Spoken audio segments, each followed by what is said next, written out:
Halo, selamat pagi, selamat siang, selamat sore.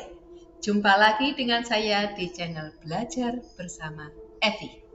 Nah, kali ini kita akan membahas tema investasi untuk saham pemula untuk topik saham. Nah, sebenarnya saham itu apa sih? Saham adalah tanda bukti penyertaan kepemilikan modal pada sebuah perusahaan. Nah, dapat dikatakan dengan kata lain adalah saham adalah tanda bahwa kita memiliki sebuah perusahaan. Nah, fungsi saham itu apa? Bagi si perusahaan, fungsinya sebagai alat untuk menambah dana. Nah, saham di sini diperdagangkan di pasar saham. Di pasar saham, pihak-pihak yang terkait di pasar saham ada investor, yaitu adalah yang membeli saham, ada spekulan, dan ada pemerintah. Nah, peran pemerintah di sini dia yang memberikan regulasi-regulasi berkaitan dengan perdagangan saham.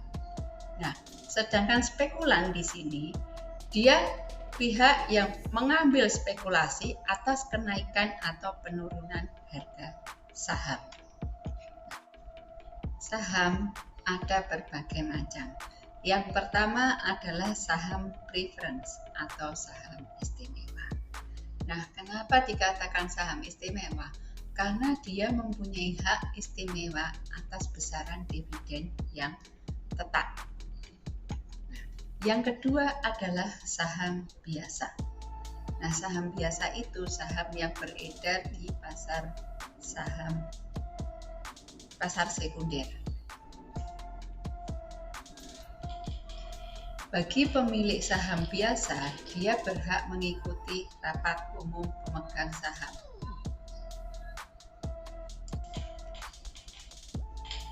Yang kedua adalah saham biasa.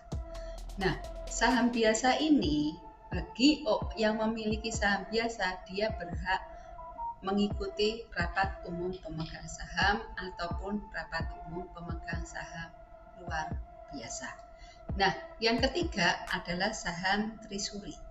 Saham treasury adalah saham yang dimiliki oleh perusahaan yang sudah beredar di masyarakat, kemudian dibeli kembali oleh perusahaan. Nah, alasan-alasan kenapa perusahaan itu membeli saham yang beredar bisa yang pertama adalah dibagikan kepada karyawan-karyawan atau dia akan menstabilkan harga saham dengan cara mengurangi jumlah saham yang beredar.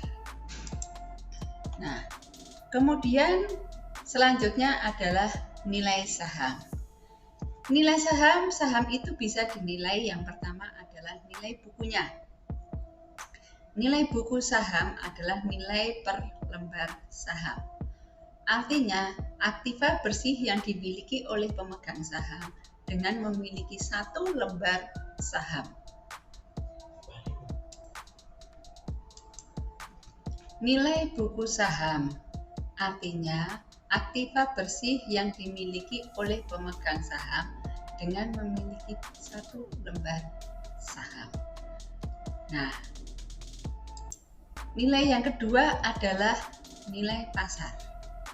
Nilai pasar ini nilai yang dicatat oleh saham pada saat dijual oleh perusahaan, dan nilai pasar ini dia akan bergerak naik atau turun dengan mengikuti kondisi pasar. Nah, nilai pasar ini ditentukan oleh pelaku pasar.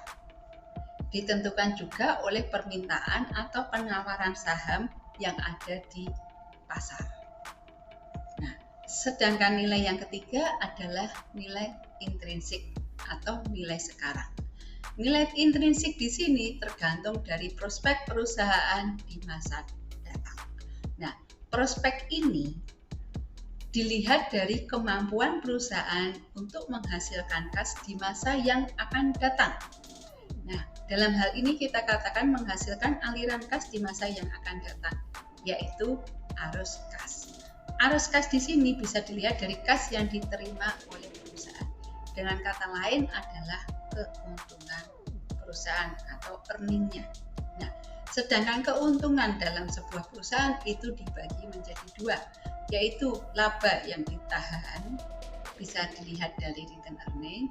Yang kedua adalah laba yang dibagikan dalam bentuk dividen. Untuk return earning bisa kita lihat dengan PER, sedangkan laba yang dibagikan dalam bentuk dividen bisa kita hitung dengan menggunakan dividen discounted model. Nah, untuk analisa dan perhitungan PER dan perhitungan dividen discounted model itu sendiri nanti akan kita bahas di video-video yang selanjutnya. Nah, dari nilai-nilai saham tersebut kita bisa ambil hubungan antara nilai pasar dan nilai intrinsik. Yang pertama, apabila nilai pasar sebuah saham lebih besar daripada nilai intrinsiknya, bisa dikatakan bahwa saham itu adalah overvalue atau saham itu mahal. Jika nilai pasar lebih rendah daripada nilai intrinsiknya saham, bisa dikatakan saham itu murah atau undervalue. Nah, kita juga mengenal beberapa istilah dalam saham. Yang pertama adalah right issue. Right issue adalah menerbitkan saham baru. Nah, alasan kenapa sih perusahaan itu menerbitkan, sudah ada saham yang beredar kok dia menerbitkan saham lagi? Yang pertama, karena perusahaan tersebut membutuhkan tambahan modal. Membutuhkan tambahan modal untuk ekspansi. Bisa juga dipakai untuk new product. Nah, sedangkan alasan yang lain adalah perusahaan tersebut perlu dana untuk membayar hutang yang sudah jatuh tempo. Nah, dalam hal ini, jika kejadian ini terjadi, maka bisa dikatakan bahwa perusahaan tersebut mengalami kesulitan keuangan. Nah, kemudian ada lagi istilah yang lainnya adalah stock split. Stock split itu artinya meningkatkan jumlah saham yang beredar dengan mengurangi nilai nominalnya. Misalnya satu saham dipecah menjadi 2 saham. Itu stock split. Tujuan dari stock split itu apa sih? Yang pertama adalah menghindari harga saham yang sudah terlalu tinggi. Mungkin kalau sudah harga sahamnya sudah mulai sekitar 50 ribuan, 70 sekian ribu, nah itu bisa dipecah. Satu saham bisa jadi 2 atau jadi 4 atau jadi 5. Nah, itu tergantung kebijakan perusahaan tersebut. Yang kedua, tujuan stock split itu bisa mengurangi tujuan dari stock split itu yang kedua adalah menambah jumlah saham yang beredar. Terus lagi dia menambah minat investor baru. Nah, ada lagi istilah yang lainnya adalah buyback saham.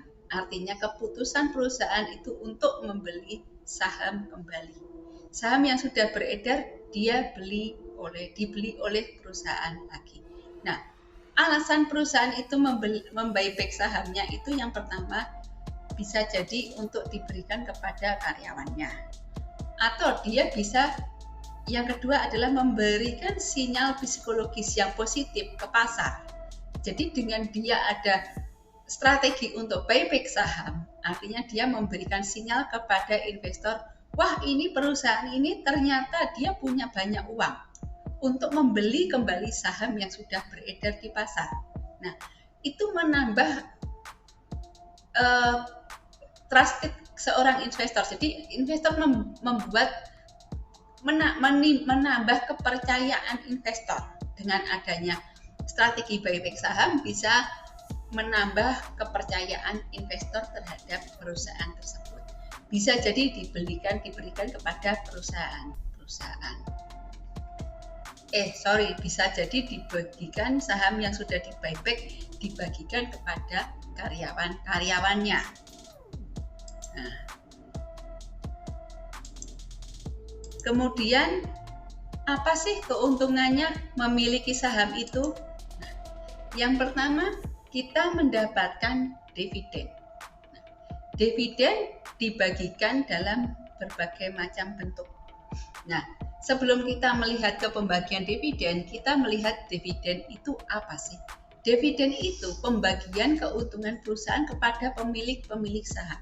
Dalam pengoperasian perusahaan mendapatkan keuntungan. Nah, keuntungan itu dibagikan kepada pemilik-pemilik saham. Itulah pembagian dividen.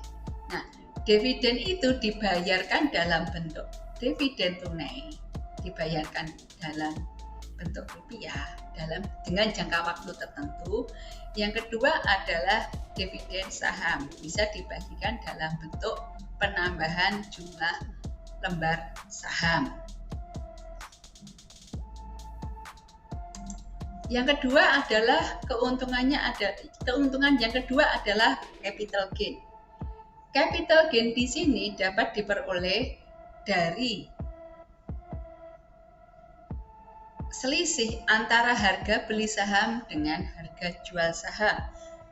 Harga jual saham yang lebih tinggi dibandingkan harga beli saham, disitulah kita mendapatkan keuntungan. Jadi keuntungan dalam bentuk capital gain ini didapat pada saat harga itu dijual kembali dengan harga yang lebih mahal. Nah, sekarang pertanyaannya, berarti kalau seperti itu saham itu bisa naik ada turun? Ya, betul. Saham bisa naik dan bisa turun. Yang menyebabkan naik turunnya saham itu apa? Yang pertama, kondisi ekonomi, yaitu makro atau mikro. Terus yang kedua adalah kebijakan internal perusahaan. Yang ketiga adalah kinerja perusahaan itu sendiri. Sedangkan yang keempat adalah psikologis pasar. Nah, itu yang menyebabkan kenapa harga saham bisa naik dan bisa turun. Mungkin cukup itu dari saya. Kita ketemu lagi di video yang lainnya. Bye-bye.